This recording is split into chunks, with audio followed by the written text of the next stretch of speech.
کرتا ہے اور خدا نخواستہ ایمان کے غائب ہو جانے کا بھی خطرہ۔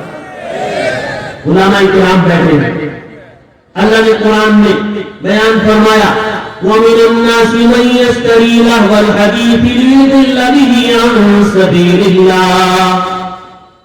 لوگوں میں سے بعض وہ ہیں جو گانے بجانے کی چیزوں کو، لہو لعب کی چیزوں کو خریدتے ہیں تاکہ اس کے ذریعے اللہ کے بندوں کو خدا کے راستے سے بھٹکا دیں۔ علماء آپ کو بتلائیں گے اس کا شان نزول کیا ہے۔ اس کا شان نزول یہ ہے کہ نضر بن حارث ایک کٹر دشمن اسلام ہے، جب یہ دیکھتا تھا کہ یہ بندہ، یہ مانوس اسلام کے قریب ہو چکا ہے تو اس کو اپنے گھر لے جاتا تھا۔ گھر میں پانیاں خرید کر کے رکھی ہوئی تھی، گانے بجانے والی لونڈیاں ان کے پاس لے جاتا تھا اور لونڈی اور بانگی سے کہتا تھا کہ اس اور پھر یہ اسلام سے بے خبر ہو جایا تھا۔ হচ্ছে নাত হয়েছে, তিলাওয়াত হয়েছে, তারপর আপনার বয়ান হয়েছে, এটা আল্লাহ তাআলার জিকিরের মধ্যে কথা ঠিক করে বলেন। তো ভাই আমাদের জয়েন্ট সেক্রেটারি আছে সাইদ ভাই, মাশাআল্লাহ উনি আমাদের দেওবন্দের, উনিও খুলাসা মাশাআল্লাহ মনের সাথে আলোচনা হয়েছে, উনি আপনাদেরকে সংক্ষেপে ওনার কথাটা আপনারা 80% বুঝে গেছেন, কথা ঠিক কিনা? তো উনি সংক্ষেপে আলোচনা করবে, এই জন্য আমরা যে কথাগুলো বলা হয়েছে সবাই বুঝতেছি তো ইনশাআল্লাহ।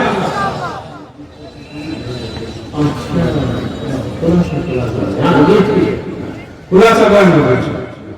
उर्दू तो माशाअल्लाह मैंने देखा कि पुराना तबका तो सब उर्दू समझता है यहाँ पे। সবাই বুঝতেছেন না? এই জন্য সারমর্ম সারাংশ বলা হবে। शुरू में पहले मुझे मालूम हुआ कि उर्दू सीखा करते थे लोग, उर्दू जानते थे, उसको बहुत मुख्तसर अंदाज में करिए। और तो मैं अपने मौजू की तरफ आता हूँ। असल बात ये चल रही है कि लोग ये समझ रहे हैं कि म्यूजिक के अंदर सुकून है, कभी भी नहीं मिल सकता। वो अल्लाह की याद में है, बादशाह में भी सुकून नहीं। आपने इब्राहिम इब्ने अदम अलैहि रहमा का वाक़या सुना।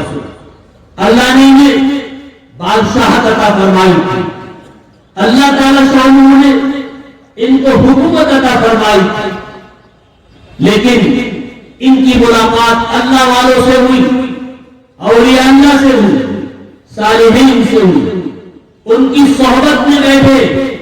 तब इब्राहिम इब्ने अदम को मालूम हुआ कि हुकूमत में, दौलत में, बादशाहत में अल्लाह का सुकून नहीं है, दिल का सुकून नहीं है। दिल का सुकून अल्लाह के जिक्र में है। बादशाह को छोड़ दिया, वजीरों के हवाले कर दिया, जंगल में चले गए और अल्लाह को याद कर ले। एक नौजवान बादशाह के सामने आया और आकर के कहने लगा कि अपनी बेटी का निकाह मुझसे कर दीजिए। अब कोई अचानक एक आदमी उठे और जाकर के मिनिस्टर से कहने लगे कि आपकी बेटी से मेरा निकाह कर दीजिए, तो वो सिक्योरिटी गार्ड से कहेगा कि इसको डंडे मार मार करके बाहर निकालो। बादशाह को बड़ा गुस्सा आया कि मेरी बेटी से निकाह की बात करता है, निकाल लो इसको दरबार से। चुनांचे उसे धुतकार करके निकाल दिया गया। लेकिन वजीर की नजर बड़ी गहरी थी। वजीर इस नौजवान से मिला और नौजवान से कहा कि भाई मैं तुझे वो नुस्खा बतलाता हूं कि बादशाह उस नुस्खे की वजह से अपनी लड़की का निकाह तुझसे कर देगा। उसने कहा बतलाइए। ऐसे तो मैं 10 नुस्खों पे अमल कर लूंगा, ये तो मजनू बना हुआ। चुनांचे वजीर ने बतलाया कि ये बादशाह नेक मिजाज है, तबीयत का अच्छा है, दीनदार है, ये नेक लोगों को बड़ा पसंद करता है, जाकिरीन को बहुत पसंद करता है, अल्लाह को याद करने वालों से मोहब्बत रखता है। चुनांचे तू ऐसा कर, जंगल में चला जा, एक झोपड़ी बना ले और तस्बीह ले ले मुसल्ला लोटा ले ले और बैठ करके अल्लाह को याद कर, कुछ दिन तो अल्लाह का जिक्र करता रहे, फिर मैं तेरे पास बादशाह को लेकर के आऊंगा। ये तो बड़ा खुश हो गया कि मुराद हासिल होने वाली है। नौजवानों को देखा करो, जब निकाह की तारीख फिक्स हो जाती है कितना खुश होता है नौजवान। हाँ, ये भी बड़ा खुश हो गया और जंगल में जाकर अल्लाह ही अल्लाह, अल्लाह ही अल्लाह, और अल्लाह अल्लाह, अल्लाह अल्लाह, अल्लाह अल्लाह, अल्लाह अल्लाह, अल्लाह अल्लाह, अल्लाह अल्लाह, अल्लाह अल्लाह, अल्लाह अल्लाह, अल्लाह की जिक्र की घटे लगाने लगा। जब 2 महीने गुजर गए, वजीर ने अपने वादे के मुताबिक बादशाह से कहा कि मैं तुम्हें एक नौजवान से मिलवाता हूं जो अल्लाह का नेक बंदा है, वो अल्लाह के जिक्र में लगा रहता है, जंगल में उसकी झोपड़ी है। बादशाह को बड़ी खुशी हुई। बादशाह रमा दमा हो गए, उस नौजवान की झोपड़ी की तरफ जाकर के देखा कि तस्बीह लेकर के अल्लाह ही अल्लाह कर रहे, अल्लाह अल्लाह, अल्लाह अल्लाह। बादशाह बहुत खुश हुआ और बादशाह ने मालूम है क्या कहा, ए नौजवान, मैं तुझसे अपनी बेटी का निकाह करना चाहता हूं।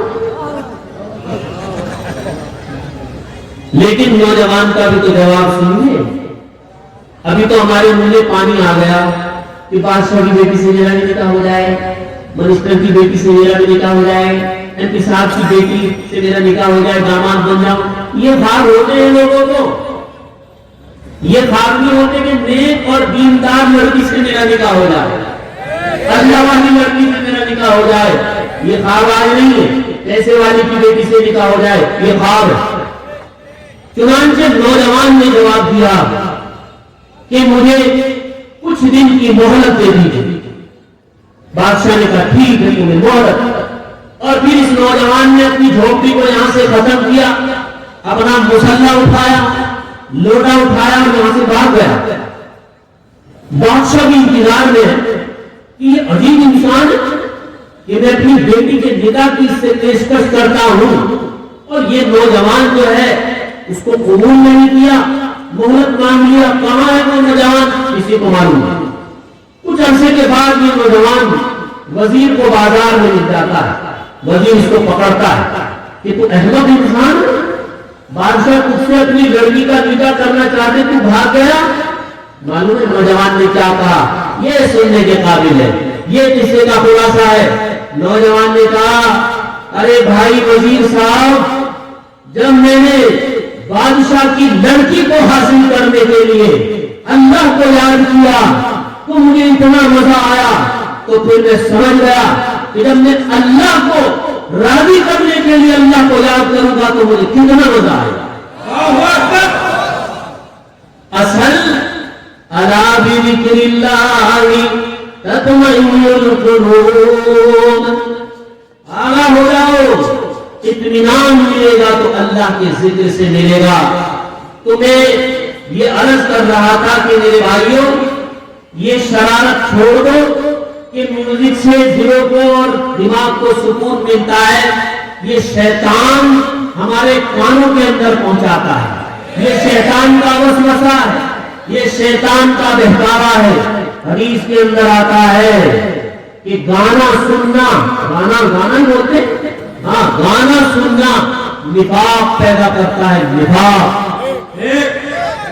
गाना सुनने से ईमान